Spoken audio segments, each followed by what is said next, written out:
Any views, thoughts, and opinions expressed on the Rejuvenating Health podcast are solely those of the speakers and are intended as such. Please consult your trusted healthcare practitioner for medical advice. Let's go, girls. Hello, ladies. Welcome back to the Rejuvenating Health podcast. I am your resident mindset coach, Coach Laken, and I'm joined as always today by the wonderful Lindsey Van Schoik, women's health nurse practitioner. And today we are going to chat about discipline. And I specifically wanted to bring this up for two reasons. One, because it's a topic that's been coming up a lot in sessions with clients that I've been doing. And it was also the central focus of a workshop that I recently led. But also because most women have a very difficult relationship with discipline, right? And it's in just that it's in our relationship with discipline, not the discipline that in and of itself. And I really am excited to talk to Lindsey about this today because most people would deem me as being an extremely disciplined person, but I ain't got nothing on this girl right here. I would consider Lindsey probably the most disciplined woman that I know. And I want to get her perspective on that, but also to highlight the differences of how we view discipline in our relationship with it and how that can either help or hinder us in our process of trying to make changes to our lifestyle and to our health. Yeah, I love that. I would say I am very disciplined. You are right. But I have some weaknesses that we can dig into, and it all stems from I don't want to say importance, but like the value. I don't even know. We'll dig into it, for sure. But by the end, hopefully you can feel more like discipline is a support tool for you instead of like a punishment. Because I think that's what a lot of people view discipline as, is this like dogmatic, you have to do this type of thing. And I don't necessarily think that it's that at all. Yeah, what I commonly see is most women will fall into one of two camps if this is something that's a struggle area for them, right? It's one camp is almost like a hypervigilance of like, this is what is a big identifier for me, and I have to have all of my ducks in a row and my boxes checked and all the things, right? And that's what makes me feel safe, is this level of control. But it tends to be very difficult to sustain that over time, especially if that's the way that we're viewing it. And then the other camp is usually where we have already gotten burnt out to a little bit, or maybe we've never seen discipline as a positive thing. Maybe we have a past struggle with it, or we had a parent that had almost too much rigid structure, and so we rebelled against that. And so the other camp is this very laissez-faire, like, well, I don't want to do anything that I have to do. I just want to listen to my body. I just want to do what feels right for that day, kind of thing. And that can feel really great for a period of time also. And there's components of that are very beneficial. But what I often see is then that will tend to lead to a little bit of drift, is what I would call it, right? Where I'm struggling to actually reach the outcome that I want. And so I get a little demotivated in that process, but I'm telling myself it's because I'm doing what feels good and I'm not pushing myself outside of my comfort zone. And so those are the two areas that we usually see women fall into. And there has to be somewhere in between that we can get to that encompasses a little bit of both, would be the goal, right? And the goal would be, like you said, can it be supportive? Can we create this container that is the structure piece of it, where I have certain things in place that are aligned to me for that season of my life where I am at this time, right? We can't just build this rigid structure from nothing. I can't go from, well, I only do what I feel like it in the moment, to I have all these boxes that I have to check at every point of the day, right? That's not realistic. So can I find the container that suits me to where I am at this point, that takes me just a little bit outside of the comfort zone, that pushes me a little bit? And can I also listen to my body and be open to what feels good for me within that container and kind of adjust within? But it gives me like guardrails, like when you're bowling, right? So you don't get gutter balls. Yeah, it's and some of what you said sounds like that all or nothing mentality. For sure. Yeah. Yeah. So So, how would you identify, like, because you've gone through different phases, right? Where mhm. discipline has felt good and where it hasn't. So how would you identify your journey with discipline as far as where maybe it's gone a little too far in one direction? And then how have you gotten to a point where it feels good for you? Yeah, so I would say I tend to lean more towards the obsessive, rigid type of way, right? And so in the past, like obviously when I was in my eating disorder, that went way too far, Mm-hmm. right? Like I remember there was one time in my fitness pal where I logged my food for like 3,600 days. Like what the Yeah. hell? That is ridiculous. Like, right? Or like just like super rigid about stuff. And for a lot of people now, like I might seem rigid, but it's not that way to me, you know? So like Mm-hmm. my family always makes fun of me because they're like, oh, 7 o'clock, mom's gotta be in bed, you know, like, and I like, that's not rigidity for me. It's like, I feel like shit if I don't get my sleep. Like, Mm-hmm. I know what I feel like if I don't get my sleep. And the same thing with like, I used to, like, freak out if I miss a workout. I don't do that anymore, like, I'm learning to listen to my body, but also, like, yeah, I make sure I get up and do my workouts 99% of the time because I'm not a nice person to be around if I don't, Yeah. Yeah. So in right? that way And it feels more supportive. yeah, like, and same thing with food, right? Like, there I know what it feels like to feel good, and I don't wanna feel bad ever Mm-hmm. again. So, like, yeah, I used to, like, chow down on some Greek yogurt and granola like it was my job, and then I took it out for 3 months, and I'm like, "Whoa, like, I don't have a stomach ache anymore, and I lost 15 pounds of inflammation." Like, yeah, do I sometimes want to eat Greek yogurt and granola because I, like, love it? I don't wanna feel like I don't want my stomach to hurt like that ever again. Yeah. Right? Like, you know, but it's all about, for me, discipline is a value thing or like, what is this doing for me type of thing. And like, I'm struggling with discipline right now, like in my faith journey. So like I bought Mm. a Bible reading study and I'm supposed to, this is ridiculous. I'm supposed to like spend 10 minutes in my Bible a day and I am not doing a good job at it. Why Right. do you think that is? And I think because I don't see a destination at the end of it. Like, you know what I mean? Like, I'm like, well, Yeah. what is this going to get me? Mm-hmm.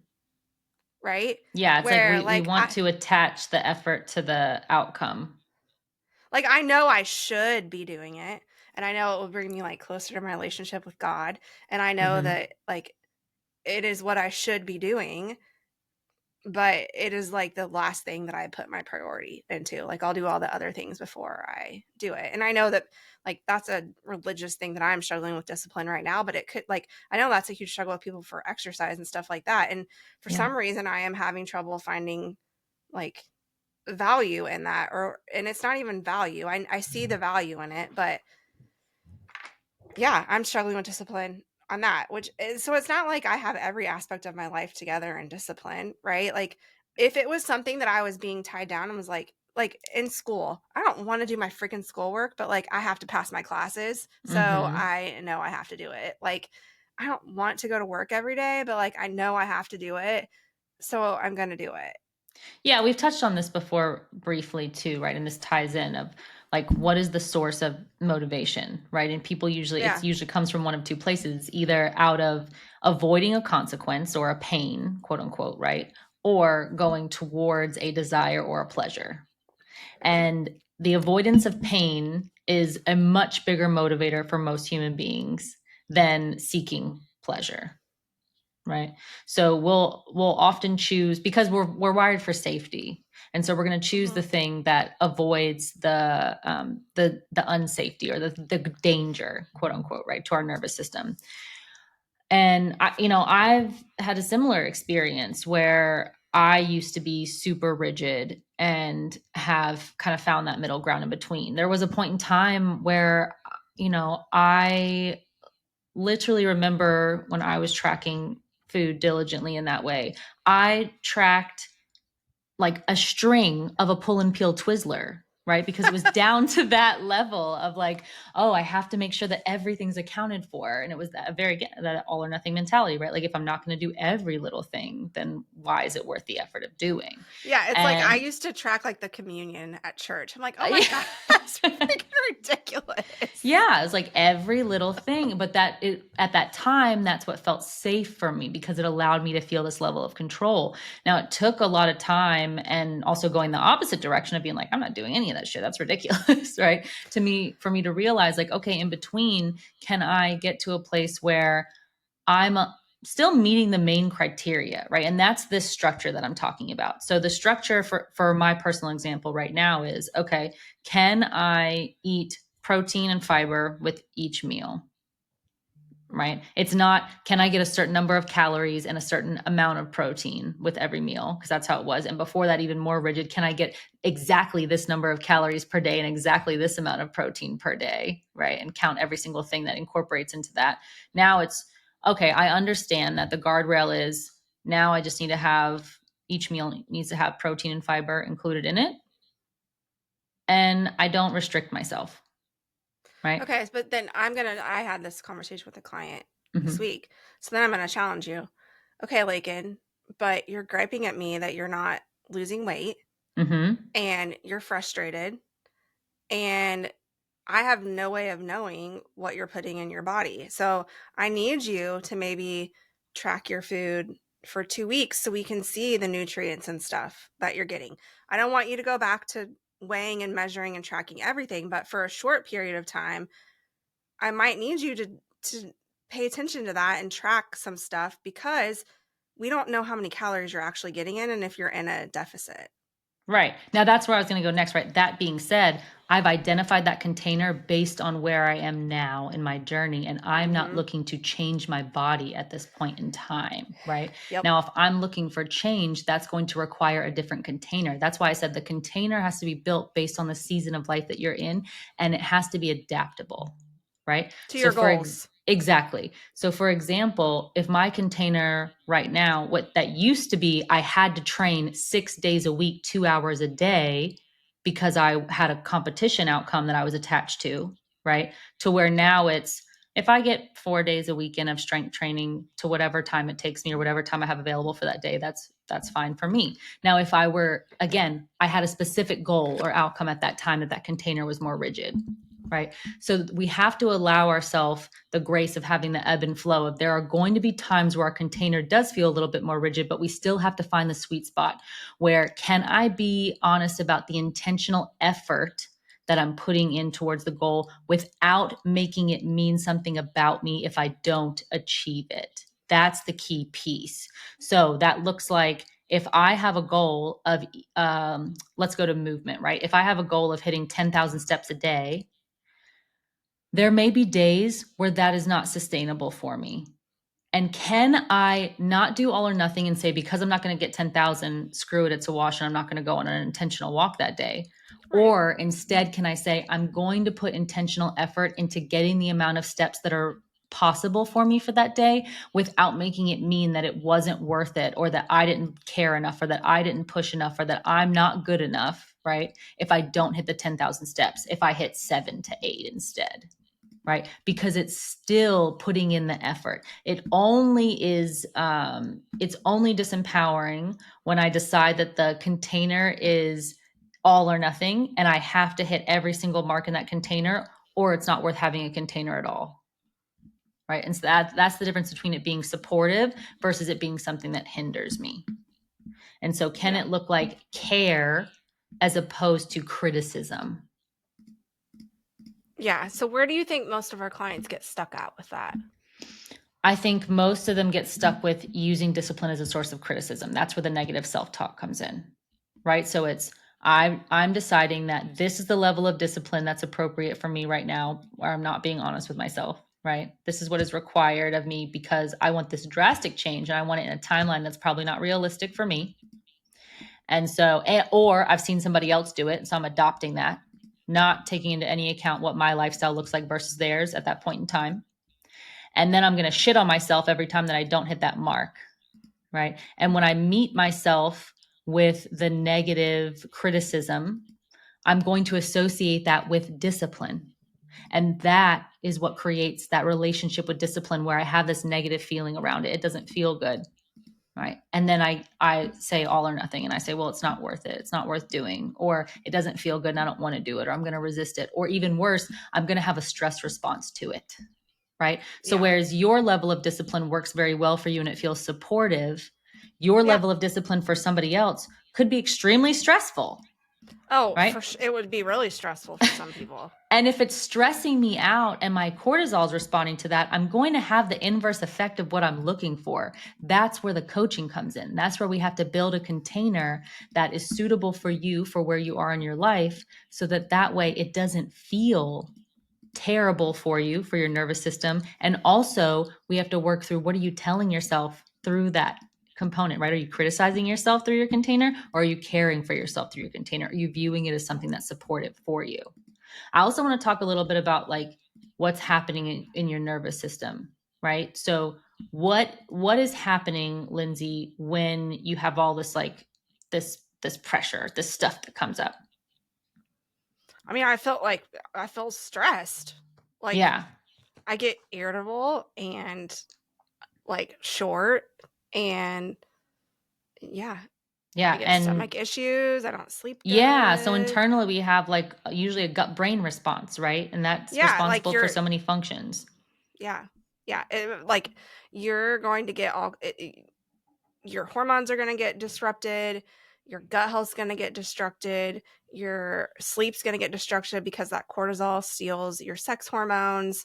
Like there's a lot of biological stuff that happens. Yeah, versus when we're in a place of a care focused discipline container, then we're creating safety for ourselves, right? So that's creating a scenario where we can identify predictable minimums, right? What is the minimum viable effort that I can put in where I know I'm getting some type of change, but I'm not throwing in the towel, right? Where I can identify clear boundaries, like your sleep window, right? Where I can make sure that I am planning for what's realistic for me and being flexible within that container, but still allowing it to feel supportive and caring. So it's not about like making the rules harsher. It's like what pieces of this can I incorporate so the discipline will stick and so it's sustainable, because you can always take it up, right, as it feels better. But it's really difficult when I start up here and then I fall off and then I try to get right back on where I fell off.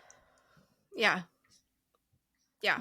And I think that you have to get back up when you're falling off. So like I did one day of reading my Bible. I didn't do it Mm-hmm. yesterday, so I'm going to get back and do it today, right? Like you can't just be like I didn't do it one day. I'm just not going to do anything else. Like I'm done. I'm not going to do it. Like Yeah. And that's one of the negative self-talk loops that comes up most often, right? Where it's like, well, I have to start over again.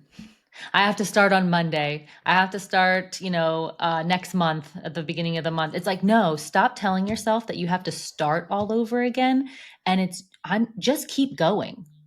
but I think that's where people are are thinking about this all the wrong way, and that this isn't a diet, right? Like I don't have like this is the way I live. So Hmm. there is no like starting and stopping because it's just the way I live. Like yeah, if I go on vacation, like okay, like I'm off my routine, but when I get back home, like this is just my life and it's just the way I live. But I feel like a lot of people when they're trying to lose weight feel like they view it as a short-term thing. Hmm. Like I'm going to do this for 3 months, 6 months, whatever. And there are some things that we ask people to do for short term, right? Like there are sometimes we ask people to cut out certain food groups for Yeah. a short term thing, but most of what we ask you to do, like we're asking you to commit to doing some of these daily practices for life because they're just what you need to do to be healthy. Right. There's going to be variables that we have to play with in the diagnostic phase, right? We have to identify what are the things that are going to move the dial or that are going to get some momentum, right, to get you going in the right direction. So that could include tracking for a period of time. That could include removing inflammatory foods for a period of time. It could be using hormone therapy or something like that, right? It still does not negate the fact that the lifestyle changes that we're putting in place are for the long term, and that it has to be something that's sustainable for you. Yeah. Yeah. And that's Yeah. again that same negative connotation, right? Like if I'm viewing discipline as something that is temporary, right, that I'm putting in place for a period of time and I can't wait to get to the end of it, then how is it going to help me long term? Because I'm going to want to rebel against it as opposed to embrace that process.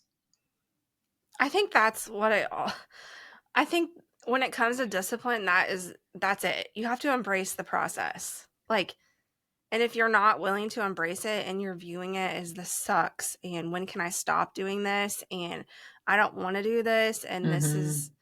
like discipline turns into punishment when you're viewing it negatively. Yes. Yeah, 100%.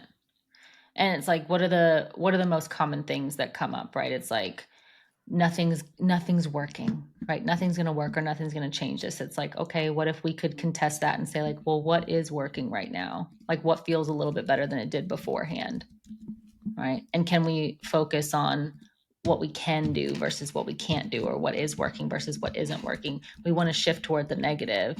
But again, we have to start to look for evidence that this container is the why behind it, and that it is something that's supportive and that's getting us to the version of ourselves that we're seeking, or getting us to the outcome that we're seeking, as opposed to taking us away from something that we're viewing as pivotal, or like again pulling us away from that pleasure, quote unquote.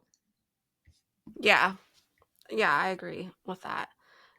And I like that brings it up again too is like if you don't think that whatever you're doing is going to work for you, then you're viewing it negatively and so that discipline is going to feel like punishment. Because how many times have we seen like ladies not believe in the process and they don't get results because they don't trust what we're telling them to do because like your mind just plays such powerful things on you. So if you're viewing this sucks, but also like this isn't going to work, Mm-hmm. it's not going to work. Well, it's also because your brain is literally going to always seek out evidence that supports the story that's running in the background, right? And so if the story that's running in my background is that I'm resisting this, that discipline doesn't feel good, that this isn't going to work because it doesn't feel good, or because I don't like it, or because I'm not seeing an immediate change from it, right? If I'm saying I have to see if the evidence that we're looking for is wrong, essentially, right? If I'm saying Yeah. I have to see this evidence, and this is the only evidence that will quantify that this container is worth it, right? Versus can I be open to collecting any other evidence that anything is working in my favor? And the goal of that not to romanticize it, right? It's not to pretend that something is valuable that I don't find inherently valuable. So, for example, with like your Bible study, right? It's not to say like, well, I am not getting a tangible outcome, but I'm going to view it in a different way that doesn't align with this feeling that I'm having. That's not the case, because I call that, sending off your bullshit meter. It's a matter of, can I be open to the possibility that there are positive outcomes that are coming from this container, because I can use that to build momentum. I can allow that to empower me to take further action to get closer to what I want, or to enjoy the process, right? If we could just be open to enjoying the process, it could be so much more beneficial for us. Even if I can't convince myself that I like it, which I would be willing to bet that if you gave it some time, over time, as you started to see the benefit, that you would, right? Because then you get the context to compare it to the before of how you felt. But it's also like, can I just be open to recognizing that it is doing me a favor, that it is supportive for me? And I think like going back to like me and my Bible reading journey, you also have to find the tools that help you be successful with your goals, right? So Mm-hmm. like I a few months ago was like I'm going to read my Bible every day. Good grief. Like where do we even start? How long am I supposed to read it for? Like that like was not a smart goal at all, right? Um like I had to go out and like actually seek and purchase a subscription that literally tells me what to read and has me like write down stuff that I got from it so that I will actually like pay attention to what I'm reading. But So that's an you example where you met yourself where you are. yeah, like you have to find tools and find stuff that can help get you to that goal that you're looking for. Right. And if you are comparing yourself to someone else who, does their daily Bible reading every day, no problem, and they're super devoted to it, and like they're preaching all this meaning about what they're getting from it, and they don't use any tools to do it that you know of, right? Because they're not Yeah. talking about that piece, then you're going to easily say, like, well, why is it so hard for me? Yeah. Why am I having so much trouble with this? And that's bad, or it's not normal, or, all that comparison comes in. And it's like, Well, no, even just be honest with what you need. but I can even see where the comparison stuff comes in. So essentially, like Matt is super good. Like he'll read his Bible every day. Like he sends me Bible stuff. He watches church on YouTube all the time. Like I tried to sit down and watch YouTube church with him for an hour this Sunday, and I thought I was gonna like crawl out of my skin. But that's where that like self comparison, I'm like, gosh, like he's being a way better like Christian than I am, and like doing all this stuff, and Mm, I can barely spend 10 minutes a day like reading my Bible, but you can't. So for you ladies, you cannot get caught up in comparing what you're doing to what I'm doing, yeah. Or what because that any other is woman is doing in their own yes, individual journey, right? Because the thing is comparing yourself to Matt's dedication, or the time that he puts into it. Is that making you want to put any more time into yours, or is it no, just highlighting what you're not doing, right? Like, yes, it's not helping you. So it's no, when those thought patterns come up, recognizing it and saying, like, okay, is that helping me? Or can I seek the thing that is going to help me a little bit more? Can I look for a tool? Can I look for a facilitation? yeah, Can I look for a mentor, right? Like, what is the thing that's actually going to help me and meet me where I am and my needs for my own journey? Because me comparing myself to the other one isn't making me feel any better about it. Isn't making me want to do it. yeah. And so like for some of you women, that's why we're like, you're not working out at home by yourself, like go join a gym. Okay, you're not making yourself go to the gym, go join a class. Yeah. Like so if you look at exercise, I'm going to start working out every day. Okay, do you have a plan that you're going to follow? Like what time of day are you going to do it? Cuz that's like me saying I'm going to read my Bible every day. Okay, well next step is okay, I have a plan, Mm-hmm. right? No one's holding me accountable to it. Right. Your exercise plan, like we put you in an app, we gave you a plan, your coach is holding you accountable to it, but they're not there with you, like you're not physically meeting your coach to do that. So like for me, okay, next step, like I need to join a Bible study, so I actually have to like show up and do this, right? You need to join a class where you actually physically have to go meet your friend, or you need to go meet your friend daily at the park Yeah. to like actually do the thing. So Because that's the there, container that feels most supportive for you in your yeah, journey for where you are right now. there's lots of levers, and you have to know like I can't do this on my own. Yeah. Here's the next step of this. Yeah. So basically what I want in reflecting about this, right, ladies, as you're thinking about this concept, is where are you conflating discipline with criticism, right? And then what is one care-based adjustment that you can make this week that will protect what matters to you or what feels supportive for you toward the goal or the outcome that you're seeking, right? If you were to, and this is almost like a little bit of a reparenting exercise too, right? Think about how you discipline your children. Do we not get a better outcome when we discipline from a place of care, when we explain the intention, when we are supportive in it, versus the just because I said so? And yelling at them and Yeah, or yeah, criticism. Worse is like criticizing them about it, right? yeah, Why would you do that? That's so stupid. Is that going to get you the outcome that you want? No, but we do it to ourselves all the time. So we have mm-hmm. to start to shift that perspective, create awareness around it when it comes up, and then start to shift it for yourself and ask yourself, is this coming from a place of criticism or care? Is this a supportive container? And what does this look like as far as how I'm viewing discipline? It was a good topic, Laken. Yeah. All right, ladies. Well, thank you so much for tuning in today. If this hit a mark for you, if it's something that you're interested in or something that you feel like you need help with, please feel free to reach out to us. Please rate and review the podcast. It would mean the world to us. We really appreciate it, and your feedback means a lot. And please follow us along online. We And next week, hope we're to see going you to next talk week. about breaking up with the scale. Yeah. Yeah, that'll be a fun one. Yeah. I feel like it's needed. Yeah, for sure. That one's always All right. needed. Bye, ladies. See ya.